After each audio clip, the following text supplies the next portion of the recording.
being a growth marketer, Pradyut, at Yeah. Netcore Solutions, one thing that interests me, and I want to know that how do you explain this designation to your friends and your family and your parents? Oh, that's a good question, actually. So both my parents are doctors. So for them, growth is always related to height and weight. So to explain what I do in a nutshell, I've left it as digital marketing because Right. लोग बाहर जो भी पूछते हैं, you sort of just say, my son is in digital marketing and he sells Right. software to other brands. तो अगर जब लोग Right. पूछते हैं what brands, so then you have mobile apps, you have websites these days. He's marketing to all of them. So Right. that's specifically how they sort of pitch my profession to those around them. Because honestly, if you go into the nitty-gritties, then it can become a challenge. And the idea is to, as a marketer, I think as a human being also, the idea is to simplify concepts. And the more you sort of complicate it for those around you, वो सब हवा में जाएगा, सब सिर के ऊपर से जाएगा, and then you will end up with more questions than answers. So to my parents, to my immediate family, I am a digital marketer who basically sells software to websites and mobile app companies. Right. Interesting. Actually, I just realized that I don't think my parents know that I have a designation called growth marketing. I don't think they just know कि last company में काम कर रहा था and he was a digital marketer and he's still a digital marketer. I think that's the beauty of it also. That keeps you grounded. That the reality is आप जितना भी showbazi कर लो inside your office. Yeah. But the reality is very different. Not just office, actually. You meet people outside. You don a different persona on LinkedIn and Twitter. So you can reach a stage in life where all that can go to your head. But it's only when you're interacting with your family or immediate friends who may not be from the industry where you realize कि दूध का दूध और पानी का पानी क्या है. You are essentially just sort of a specialist in digital marketing. So yeah, that's pretty much it. Yeah, absolutely. And also, have you ever felt this particular thing? Because right now I just got a thought that you may have sold stuff which costs you 2,000, 3,000 high premium products, right? And you may also have sold mid-sized products, correct? But when you go back to your hometown, and there are very specific moments in your life where बहुत छोटे चीजें which you are not able to sell. For an example, selling your own event, correct? Selling your own something, correct? Sometimes gives you a feeling that यार मैंने बहुत कुछ चीजें बेच ली life में, right? But how can I not able to sell something of my own which is so simple? Yeah. Have you ever felt those failures, and how does your mind deal with that stuff? Yeah, I mean, definitely, because our daily jobs require us to sell or market products that have been created by your brand, your company, right? So honestly speaking, you're just another moving cog in the wheel. So your name is not attached to your brand at all. Whatever sells on the back of the company that you're working for. But honestly, personal selling can be a huge challenge, and it gives you a lot of sort of insights into how you are built as a person and as a personality. So for instance, in 2015, when I wrote my first book, it was on the e-commerce sector. Amazon had just sort of started making inroads into the Indian market. Flipkart was the reigning champion. So I'd written this book straight out of MBA, just basic thoughts, a lot of research done. And I'd made some very bold predictions. I'd said that by 2019-20, Walmart will come and buy Flipkart. And this actually happened. Okay. But for people to take someone straight out of B school with practically no experience, working experience in the e-commerce sector, to take me seriously was a huge challenge. So it taught me ki, you can be ahead of your times, but for you to be taken seriously, you have to be with the times, which means that you need to build that experience, that brand, that authority in the market for people to take you seriously. And honestly, when this event actually happened, the sales of the books spiked by almost 25 to 30% within the span of 2 weeks. So this is not to say that I'm proud of what I achieved, but just saying that, for people to take you seriously. Yeah, for people it's not easy, by the way. Yeah, I agree with that. For people to take you seriously, you have to be at a certain level. वो आपको from scratch build करना पड़ता है. I'm sure you encounter that on a daily basis as well. And when your name gets attached to a product, a service, a solution, then it's a completely different ball game.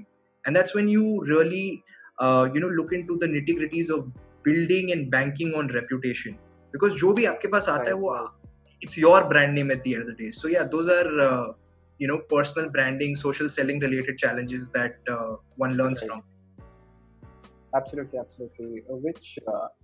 Which made me actually think that let's just go back to the past life, since you told me that okay, 2015 you did this, which actually is making me curious to understand more and more into your past life. Of course. What you did till now. I assume that no one in at least India is not that much gyani when you are born, that the first dream you ever dream is being a marketeer. Normally people dream being a pilot, being an astronaut, or something like that. Correct. And that's a gradual process जो अभी तक जहाँ पे भी अभी आप हो. Tell me about how many dreams failed and कितनी बार ऐसे dreams fail हुए हैं, and right now how did it shape up? Just tell me about the dreams till now, वो कैसे jump किए. I think that's an interesting question and gives me also an opportunity to walk down memory lane. So to be honest, my first dream growing up when I was at least 8 or 9 was to become a professional cricketer. So, I grew up, I spent a lot of my formative years in Port Blair in the Andaman and Nicobar Islands, almost 6 years there. I didn't really have too many friends there. मतलब human beings तो मतलब अगर वहाँ पे अभी COVID है तो social distancing is not an issue because people are generally few. Right. So, yeah, I mean, I basically grew up, I put up wickets there and I used to bowl like all day long. And जो भी cricket के highlights आते थे दूरदर्शन और Zee TV, that was all that was there at that time. I'm talking about like late 90s. So I grew up with this incredible passion for cricket and sport in general, and my first dream was to become a professional cricketer. So when I first came to Mumbai, the first thing I made my parents do was enroll me at one of these cricket coaching centers, and this was again in 2003. So I would say till 2004-5 I was very, very keen to become a professional cricketer. In fact, I played Mumbai under 14, under 16 sab khela, but the level of competition was like, it blew my mind away. We also, as kids, we live in a bubble where we get constant support, nurturing and guidance and motivation from our parents and family, right? They're like, "Arey, haan, ye matlab, I think if you just work hard, chase your dreams, ye ho jayega." But when you come to the real world, that's when it hits you that ये तो सबके parents यही चीज बोल रहे हैं. और उसके बाद it comes down to what differentiates you from everybody else competing for those same spots. So started off dreaming about becoming a cricketer, achieved some of those small goals. Then I wanted to become obviously a doctor. वो थोड़ा सा, I would say it was a hybrid dream. My parents wanted me to sort of take up biology and go the PCMB route. And I had an aptitude myself. So it turned out to be that, I wanted to get into the medical profession. That dream was short-lived. Very quickly I realized कि हाँ पढ़ तो सकते हैं, हम medical school भी चले जाएंगे, बट लाइफ लॉन्ग ये करना, it's a different kind of passion you need to feel, passion and empathy you need to feel for people. And as empathetic as I pride myself to be, इतना empathy भी नहीं है. So that dream also was discarded over a short period of time. Post that, And you discarded yourself? Conscious call? It was a conscious call on my part. Obviously, it didn't please my parents immediately, just like it wouldn't a lot of parents in India at least. Post that, I did my BBA from Narsing Monji, where I knew I took up that course knowing that I want to get into business. And there were a few startup, sort of projects that I ran at that time. And that's during those formative years between 2009 and 12. That's when I knew I want to be in the business world. And during those 3 years, I realized media and marketing is something that I have an aptitude for, and I could make a potential career in that. But a lot of the clarity then came in my first year of working. So I started off my career in public relations post my graduation. Interesting. Yeah, okay. So it's been a very non-linear growth story. I was in PR for about a year, then did my MBA, then got into tech consulting. at Infosys. So I knew I have a few goals already in place. So I wanted to be in business. I'm in business. I wanted to be on the media and marketing side, working towards that. While I was at Infosys, I quickly realized the importance of tech marketing, because it's a very understated, underplayed role and function, primarily in developing economies. So I felt that I'd hit upon something. Obviously, post that, I realized that B2B marketing is something that this is a wave that I've identified and I could make a career out of this.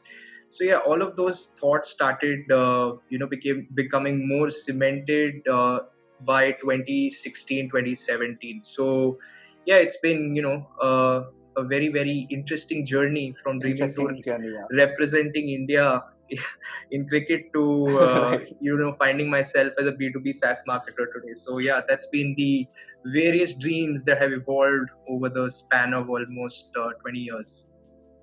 Interesting. And thoda bura lagta hai that your dream of becoming a cricketer failed, because I see that that was a long-term dream. Yes. I would say a little bit. I'm sure my mom will watch this episode, so this one's for her as well. So it was in 2007 that I actually gave up the game professionally. I had a couple of injuries and I gave it up at that time. And 2008 में IPL आ गया. So I was like, अरे थोड़ा maybe शायद मैं थोड़ा 1-2 साल और परिश्रम करता तो I may have had a shot at least making it to the squads of one of the IPL teams. Obviously, it's wishful thinking, but wishful thinking always sets you on the path to achievement, right? You've got to dream big to achieve something lesser than that. So obviously it sort of irks me from time to time, but my love for the sport, my love for sports in general still continues to thrive. And the fact that, I still follow the game, I have the same passion for it, that sort of keeps me afloat and keeps me going as well. Right. I feel you, bro. But I just want to let you know so that you don't unfriend me. Which is I worked in sports when I was with Paytm Insider for 6 months, but out of compulsion. Okay. I have no interest in sports. Like World Cup hota hai, main nahi dekhta. Okay. So I'm anti you in that context. No, that's okay. I mean, think of it now in today's context. As a sports fan sitting outside, there is so much that you can do from an engagement point of view, right? You are consuming content on a CricBuzz or an ESPN Crick Info. You are actually engaging in fantasy sports through a Dream 11 or a My Team 11.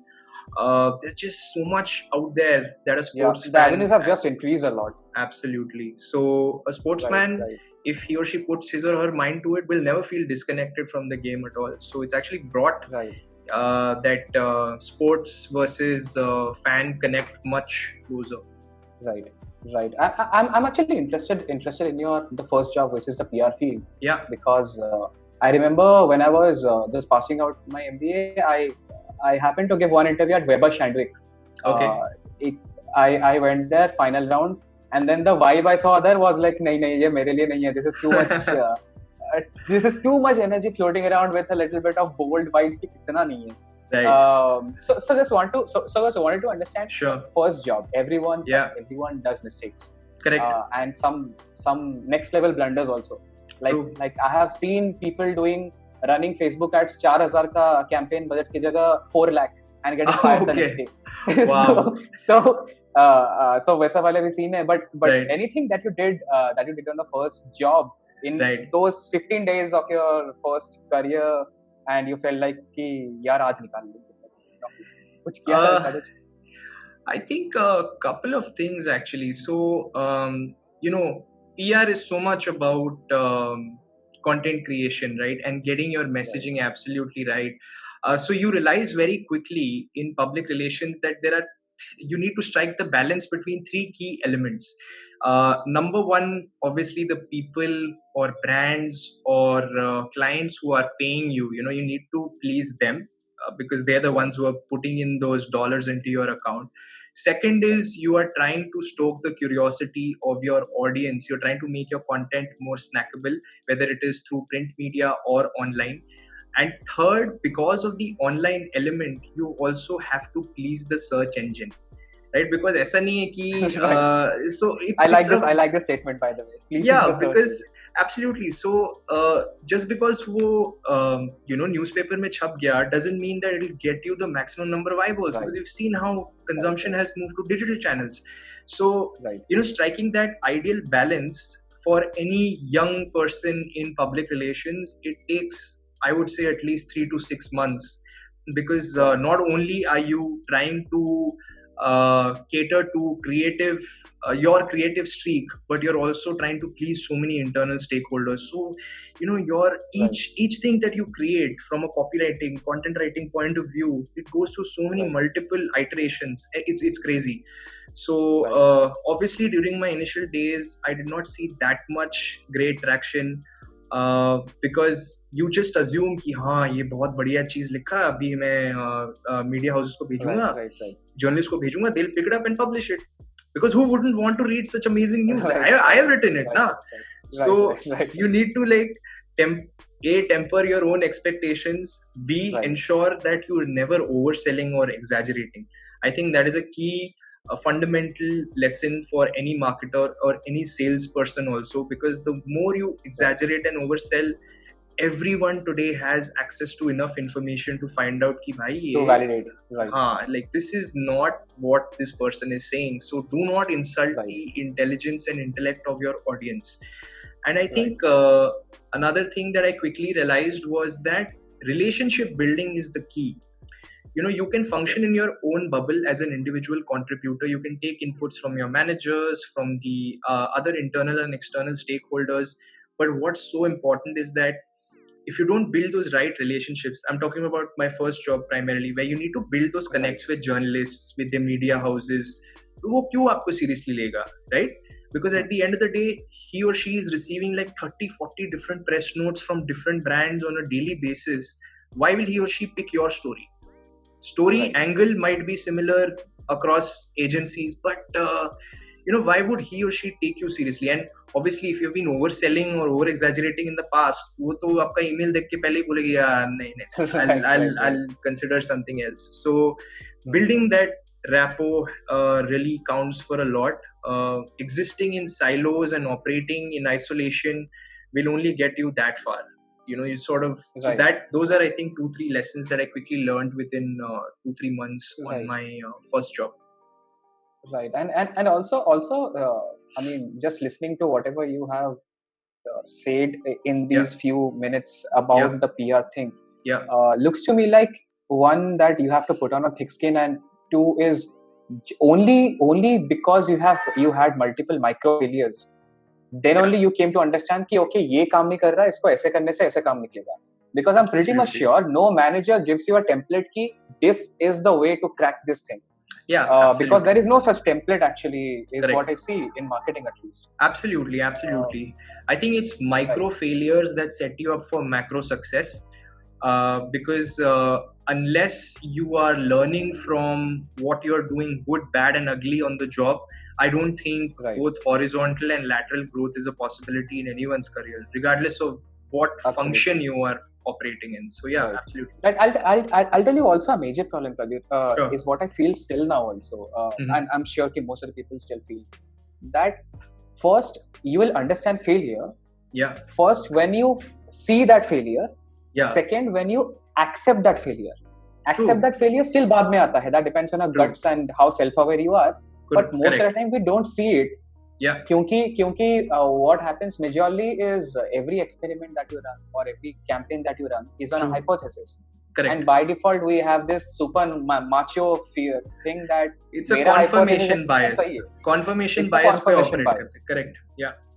It's a confirmation bias. So just wanted to hear, do you have any instance where you had a because you just told me a few minutes back that right now also you are applying your confirmation bias of whatever you have learned when you are selling a stuff in another country. ऐसा कभी कुछ हुआ है Netcore में whenever you are working or with the past life where you had a very strong idea about the market. You went ahead with a campaign or an idea and market ने पूरा alternate receptivity दिया and which shattered your hypothesis. Any instance you had in your life which you want to share? Yeah, absolutely. I'm not going to talk about my current company in isolation. These are lessons I've Sure, learned sure, over sure. my last 2, 3 companies also. Uh, when it comes to SaaS, when it comes to tech, when it comes to B2B, your audience does not care about you or your product. Simple as that. And I think the more you keep The reminding audience does yourself, not care about you or your product. That's what you're does saying. not care about you or your product. Okay, The okay. all they care about is their pain point. They care about Right, how you can solve their problems. So if you keep right, saying, boss, I am number one in the market, this is what I can do for you, why don't you give us a 15-day demo and I'm going to show you what I'm capable of. While that sounds like a very confident, boisterous approach, it works for some, right. it doesn't work for some. But in tech, in B2B SaaS, you need to remember that not everyone is a HubSpot, not everyone is a Salesforce or Right. an Adobe. So it's not possible to keep saying we are number one in the market, I'm going to get the job done for you. So what's important is to understand your buyer personas. And when I say buyer personas, it can vary so greatly within the same organization. So whether you're creating content for the CMO versus you creating content for the chief product officer or chief technological officer in the same company, it would be vastly different. So focusing on your different buyer personas, their individual buyer journeys, and also sort of keeping in mind that all they care about is their problem statement. So Right. everything from, so your job as a marketer is to tell them that these are your problems. Very often what happens is that they don't even recognize they have an issue, right? So creating that awareness is critical. Then there are Right. certain brands, certain clients or prospects that have enough knowledge ki, these are my pain points, broadly speaking. What do I do? Like, how do I go about sort of addressing it through a SaaS product per se? That's when you come in, where you say that, I understand your key problems and this is what I can do for you. Which also means that it's important to customize the way you approach different industries and Right. different markets. A CMO sitting in an e-commerce company in India versus a CMO sitting in an e-commerce company in the US react very differently. Even though Definitely. their Right. platform is the same, but their target audience reacts very differently. Their purchase patterns, their consumption behavior, everything is different, right? So how you sort of have a macro level of messaging, but also regionalize your marketing campaigns. I think Right. that is a major lesson that I have learned and Right. continue to learn. And which persona do you feel that is very challenging, that every time I do something it fails, so that there must be something like Yes, I have absolutely. in my mind एक persona है मुंबई में ही I can define जो हर बार ही fail मारता है मेरे लिए. I don't know. See, Is there anything yes, for you? absolutely. So, at least in our line of work, the CTO has proven to be a major stumbling block Challenge. because anytime when it comes to B2B SaaS, it involves integration with existing systems, etc. Right. And 9 out of 10 times, a company would always have an existing solution in place. Right. So, Right. sort of doing away with an existing vendor, then reintegrating with a new vendor, then sort of getting the team aligned to that new product, etc. No CTO actually wants to go through that much trouble. It's not, sometimes it's not even about the price. You may be selling it at a Right. more competitive price, but it's not even about the price. It's just about the headache that team or that company might have to go through to integrate a better solution. So Right. and so that becomes a challenge. Also, a CTO and most of these brands now want to sort of build capabilities in house. At least those brands Right. that have the Right. This is budgets. also I have seen a Yes, lot happening. exactly. So I mean, for instance, if you're trying to pitch a personalization or a recommendation engine related solution, they're like, I mean, it's critical to our product, we're building that in house. So we have a team of data scientists, we have a team of analysts sitting and crunching customer data Right. 24/7. So and then your challenge is to tell them, boss, but you will take 6 months to build a minimum viable Build product, this. Yeah. and then you not see the results. Why don't you sort of test out another product altogether, and with a proven track record that has worked with clients in this industry and solved the very same problems that you're trying to solve internally. Right. So Right. obviously you have some CTOs who are receptive to it, then you have other CTOs like, no, I have already sanctioned this project. I have to see it fail before I can try something And I else. see second वाला ज़्यादा है क्या? I can see it on your face Yes. कि second वाला failure बहुत ज़्यादा हुआ है. With you. Yes. So that tends to happen. So that is a challenging persona to win over. And if marketers face that challenge, then one can only imagine how bigger of a challenge it is for the sales guys, because see, that persona may not be that receptive to what you have to offer. So it can be a challenge in our line of work. Absolutely. I'll tell you a very interesting case also, where Sure. at least in your case of work, Mm-hmm. when someone needs to tell you no, yeah, they will be very flowery in the language, and they'll be very respectful in saying no. correct. In B2C, it's an all different game altogether. B2C का ad अगर चल रहा है Facebook पे, and if your customer is not liking, if you have done a wrong targeting or something, right, the no is not just no. The no is with after that a lot of asterisks, gullies, and all sorts of things. Okay. And I remember a very interesting campaign of confirmation bias, because we are talking is a lot of marketers, when we come from a very different area. Correct. And we have no idea about how metro people talk. Correct. And let's say I am living in Mumbai and I need to create a campaign for people in Bangalore. Yeah. A lot of marketeers do a copywriting. Basic copywriting is matcha. They use matcha. Yeah, but matcha works more in Chennai. So I remember I did it myself one time. I was running in Bangalore. Okay. And I got one comment. The first comment I got was, what do you think? Everyone in Bangalore just talk like this, matcha and all. Yeah. And then a lot of comment was started going on, for which I had to stop that. And so that actually was the first instance that made me realize that honestly, we don't know anything about people. Correct. We have to first accept that. Yeah. And the only way to accept that, see, the point is, these are the things that no MBA teaches you. No, like, there is no manual that teaches you how people in Delhi behave. Correct. How people, that goes without saying. And that's true. So honestly speaking, Sindhu, that's the thing you have to. So what I can glean from your experience, at least for this campaign, is that we operate with A, confirmation bias, B, stereotypes. So a lot of the marketing that we have to do begins by unlearning. You unlearn all these biases and stereotypes that you operate with, and actually understand your target audience. And honestly, as marketers, we don't do enough listening.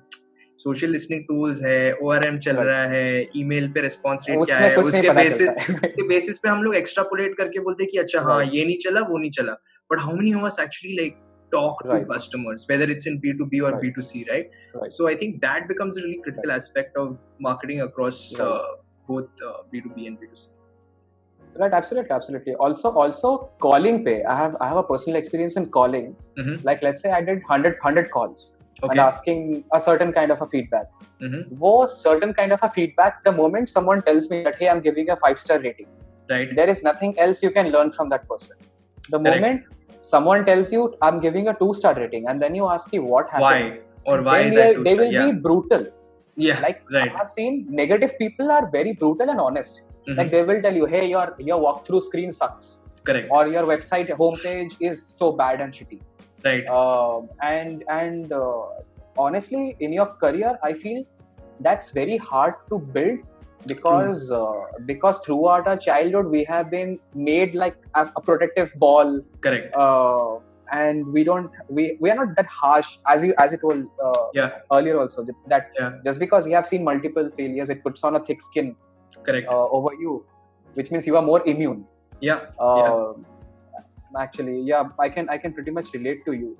Any kind of so I mean, I'm pretty much sure that how it happens is you have an idea, right, and you cannot execute the idea. You go ahead with the idea and first uska big picture dikhate ho to your boss. Correct. And then wahi pe pehle aata hai any kind of such a past experience you had when you had to convince your boss or to your teammates, where there was conflicting opinions, and how did you handle that conflict? So I want to learn from this actually. Of course. Be specific if you had anything. Yeah, absolutely. So at least from what I have encountered while dealing with senior leadership and management before getting their buy-in, I've realized there are two critical aspects, and there is a difference between experience and expertise. A lot of managers or bosses may have the experience in marketing, but may not have on-ground contemporary expertise on executing what you plan to execute. So, for any good marketing team to build a solid, conducive culture, I think it's important for a manager, a marketing manager, or anyone in a pseudo leadership role to educate senior leadership and say that, boss, I think this is why we need to do it. If I fail, I will take full responsibility for it. But I have already run a pilot. I have done a beta test.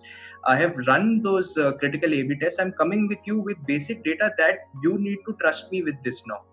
Right. So I think that becomes a critical aspect. Obviously, getting buy-in immediately, especially when large-scale budgets are involved, that will definitely always be an uphill battle. But I think over a period of time, any successful marketing manager needs to build that credibility and trust.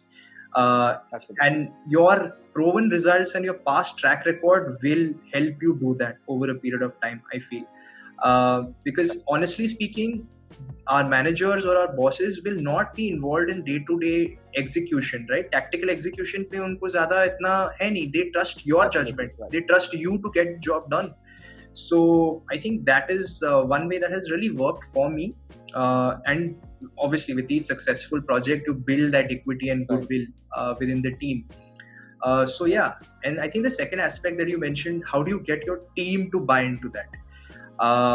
Again, that I've always felt that is slightly more challenging because difficult. Okay. Yeah, because I feel the same. Yeah, because honestly, if you want to build a culture of receptivity, right? You don't want to be the smartest guy in the room. You always want to have people around you who are smarter than you, who will tell you and call you out on that stuff. Like, well, I don't think this is going to work because XYZ reason. So when you go to your manager or your boss for approval or to bounce off an idea, you go with equipping yourself with that knowledge that your team has actually given you. That makes, I think, your ideas more sort of like bulletproof because you have validated it internally with the people who will actually be executing it.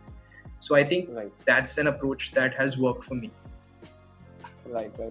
No, actually, it's interesting to hear that perspective because I guess when I did my first job, what happened was obviously everyone when they're in a first job, the marketing idea you craft is actually less data backed. Correct. And you pull in your creative thinking and draw something on your drawing board or something, just write it down and then say, hey, this is $1 billion idea, and that's how you pitch. Correct. And then comes a very big, not a backlash, only one line of question. Iska proof kuch hai, kuch test kiya hua hai, kuch data backing hai. No. Then, in our line, one question that's always asked: is it scalable? Okay. Is it scalable? The moment that question is asked, everyone's like, हाँ मतलब अभी try करेंगे तो ही scale कर पाएंगे ना. So, but it's a question. I think even if you've not paid any attention to the idea, you ask this question to anybody, it'll throw them into a tizzy. So yeah, I think that's one of the questions that management always throws. Yeah. I don't have an answer to this question, by the way, because I have no one asked this question because so when I was in the entrepreneurship line, this was very common from the investors. Right. But I don't know how to react when someone asks me, is it scalable? Is your campaign scalable? I don't know. So, I mean, I think the challenges that you sort of like have to encounter. You have to, I guess, have these instances multiple times so that you know how to react. Yeah, correct. I don't know how to react. So you sort of figure out over a period of time what you need to say when and to whom. So that makes your path much easier.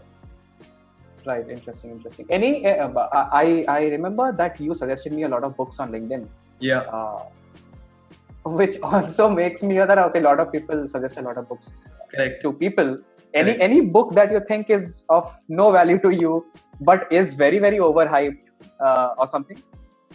So honestly, I have a very you could call it a radical view on marketing books because I say marketing and business in general. Okay. It may not be a very popular opinion, but I think this is as good a place to air it as any. I feel just like history is written by the winners and the victors, your marketing and business books are also written by those who are successful. Think of any of the case studies or brands that you have heard of who have excelled in marketing over the last 100 years. Right. Is Coke, Pepsi, Unilever, Nike, McDonald's, the Facebook, Apple, Netflix and Googles of the world. They are victors. They have won. They have proven. Now, the target audience for any marketing book, I think, are 4 key personas. One is anyone who's writing a marketing book wants it to become a bestseller. ऐसे तो है नहीं कि मतलब आप book लिख रहे हो हाँ ठीक है पढ़ना है पढ़ लो, वैसा नहीं होता. Right. So you're targeting marketing managers, campaign managers, folks who are working at big ticket ad agencies or brands. जहाँ पे उनके पास budget है to learn from this and take it to their manager and say, boss, let's try and do this. Then there is another category, another reader persona that I think most marketing authors forget about. It's those starry-eyed startup entrepreneurs who think कि अच्छा हाँ इन्होंने ऐसे किया तो I think it should be easily replicable. मैं small scale पे कर सकता हूँ ये. So they have a very skewed idea of how marketing works already to begin with. Then you have these management students. Who we keep telling them as industry folks, we keep telling them read, consume content that's relevant to you, you'll increase your knowledge base. तो वो सीख रहे हैं, वो बैठ के पढ़ रहे हैं, सीख रहे हैं. Then they have, when they actually come to the market, they realize that ये काम क्यों नहीं कर रहा है? I'm not being able to understand why it's not working. Boss, it's not working because ये आपके लिए है ही नहीं. Foundations and fundamentals, of course, you learn from, but this is ये बहुत ऊपर वाले लोगों की बातें हैं. So I feel that there's a disconnect between what these guys are actually saying and the actual people who end up reading and trying to implement these things. So nobody talks about failures as such. The theme of this entire conversation. Nobody says that, oh, I sunk in like $5,000 to get 1 lakh impressions. No one's going to talk about that. They'll be like, I spent $500, I got this much, and then my social selling went through the roof.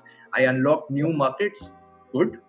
But that's not how marketing works. Marketing success is built on marketing failures. So, absolutely. So 2 books that I feel, there are actually a lot, but 2 that I feel that have really not helped me. One is Purple Cow by Seth Godin. While I have immense respect for the man, the ideas, I'm a big fan of permission marketing and how, which is the other one?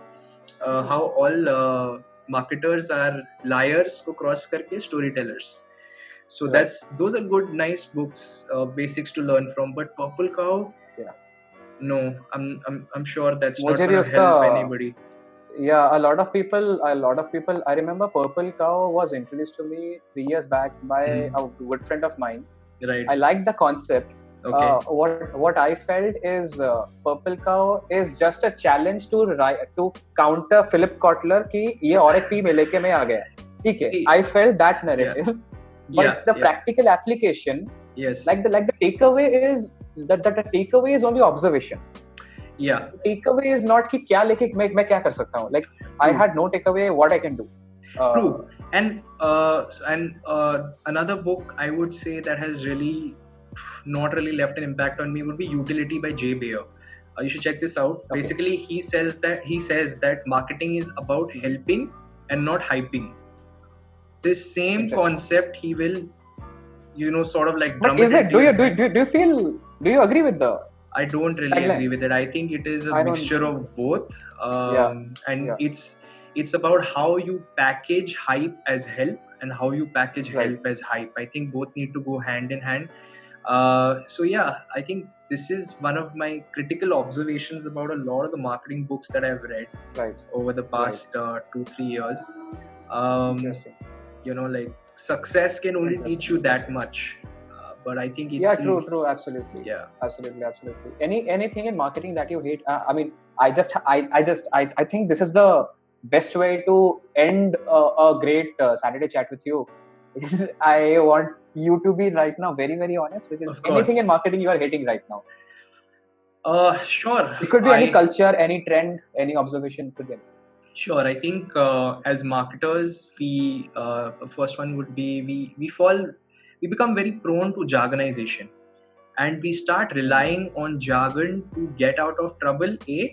to complicate simple concepts, B, and to also confuse and confound the people around us to a large extent. Right. Honestly, during this COVID-19 situation, a lot of us have had to work on our messaging and positioning, right? So we have, there are words, there are lines of messaging that have been done to death now. Unprecedented event. You need to re-strategize, re-visualize, reorganize, realign your marketing strategy. You need to prepare for the new normal. So I would say these are minor examples of jargonization, but everything from your brand lift to your lead generation, funnels, flywheels, your beachheads, whatever you want to call it, all of it honestly can be simplified with the basic concepts of marketing. And I think as marketers, we become too self-conscious and we start operating in a bubble where these terms become everything to us. So jargonization is something that I really don't like. With jargonization comes this unbelievable emphasis on being data-driven constantly. Everything cannot be measured in marketing. There are qualitative aspects of marketing that get completely sidelined. Sure, you have your MQLs, SQLs, leads, opportunities, brand lift, social mentions, impressions, whatever you want to call it. सब पे number आप डाल सकते हो. But what about top of mind recall? What about sentiment analysis? Stuff like that, like the softer aspects of branding that become a subset of marketing in general. We place so much emphasis on data that we become data dependent rather than data driven. Because when you're constantly looking at numbers, I feel that an overemphasis can cause a situation of analysis paralysis. You're looking at numbers and you're like, this month was, we didn't do as well as last month. But would you actually go behind, dig deeper and understand why that didn't happen? What is the story behind those numbers being achieved or not being achieved? Very few of us actually end up doing it. They're like, maybe this worked, that didn't work. So yeah, jargonization, over dependence on being data dependent. And also I feel, at least in my industry, there is a knowledge and comprehension gap between the senior leadership and the folks who are actually implementing on ground. So educating them becomes a critical sort of like KRA for any manager, because they have grown up in an environment where traditional marketing was everything. They have not probably seen the impact of digital marketing, or they have a basic understanding of digital marketing per se. So that knowledge and comprehension gap can become a challenge as well. That's something that I am not 100% okay with. But so these would be the top 2-3 things that I don't enjoy about marketing. Right. No. I think I absolutely agree with you, especially on the second part. I guess what has also happened is if you give, there is a famous saying, I will not name the guy, but if you give a magic power to a magician जिसको कुछ पता नहीं था, he will be over dependent on that particular thing, and that's what I think ended up happening. Is just because we have the basic data of impressions and CTRs and all, हम लोग still top of the funnel data reading करते हैं, and then we think that okay, let me hire an analyst and he will do the deep dive data reading. And then when analyst gives you the report, and then you are like, अरे यार इसमें से ना मैं ये करूँगा, इसमें से मैं वो नहीं करूँगा, because you just have the power कि analyst को क्या निकाल सकते हो, क्या नहीं कर सकते. True. I did there is a very interesting thing I saw. One of my senior mentors told me that he did an experiment. He gave his all analysts 1 week ka full power ki hey, you just don't have the power of data reading, you also have the power of decision making, suggestions plus implementing. Now tell me ki, and tum jo bologe main wo karunga. What he saw was a very big huge gap of what suggestions were presented to the senior leadership and what suggestions were actually implemented.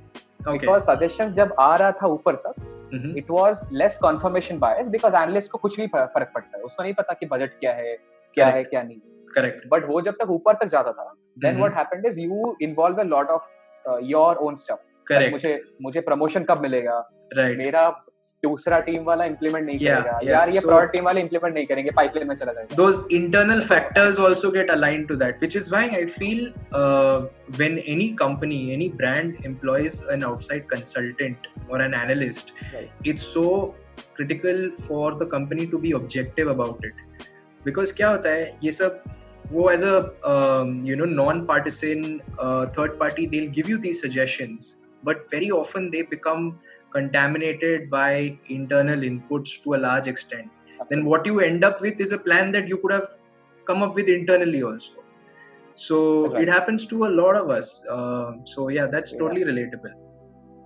Yeah. I think most of the things that you said, I especially something that has touched my heart is you had a very long-term dream of becoming a cricketer. Right. I can relate because I had a long-term dream of becoming a musician. Till वो convert हो गया, now it's a hobby mode. It's a hobby mode, but I can absolutely feel. And I think that is the beauty of it also, that उसका भी कुछ characteristics of yours must be helping you right now. Oh, absolutely. उसका भी कुछ skills must be helping you right now. Sure. Absolutely. I think that's the beauty of the failures as well. Absolutely. So during your formative years, the more experiences and exposure that you have, I feel regardless of whatever line of work or profession you get into, some aspects of that will definitely continue to help you. So no knowledge is ever waste. That's something that I've always believed, and I continue to live by. So yeah.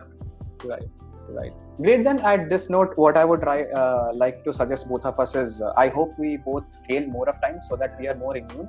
Absolutely. And not fall into the jargon of immune and intelligent, I would feel. Because immune and intelligent. Yeah. Right.